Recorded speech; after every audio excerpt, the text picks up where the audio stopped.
Saviez-vous, pendant la Seconde Guerre mondiale, l'école navale s'est installée en Lot-et-Garonne, à Clairac. En 1942, l'été 42, il y a un coup de tonnerre absolument énorme. Les forces alliées débarquent en Afrique du Nord, la zone libre est occupée, la flotte française décide de se saborder. C'est un moment absolument dramatique puisque tous ces marins qui vivaient par, pour, avec leurs bateaux, dans leurs navires, les ont vus exploser, disparaître, couler en quelques heures. À la suite de cet événement vraiment effroyable, les élèves de la promotion 42 de l'école navale sont dispersés. Mais quelques mois après, certains responsables de l'école navale décident d'offrir aux élèves une chance de finir leur formation. Donc il s'agit de trouver un lieu en France relativement sûr, qui puisse permettre à la fois de donner des cours, de pratiquer certains exercices et d'être quand même à l'abri de la surveillance allemande, voire de la surveillance de Vichy.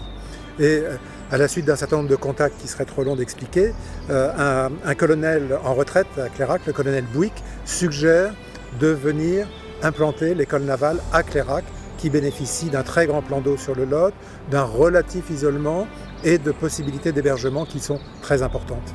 Alors du coup, en 1943, l'école navale investit le village de Clairac et elle investit ce qui est vraiment le symbole du village depuis plus de 1000 ans, c'est son abbaye.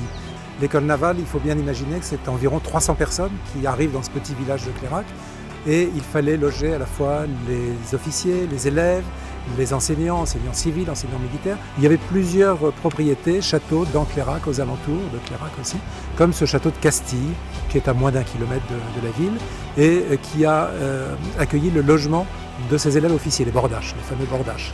Et également les cours théoriques qui se donnaient dans des baraquements qui étaient édifiés de chaque côté des pavillons d'accueil.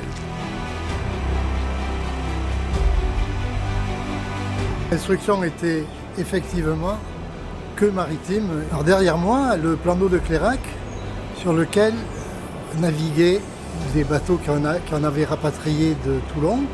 Alors ces bateaux, ce n'étaient pas des très grands navires, mais il y avait des petits canots sur lesquels les bordaches faisaient de la godille, des plus gros canots type baleinière avec lesquels ils remontaient jusque sous la parade sur plusieurs kilomètres en souk en ferme sur l'aviron.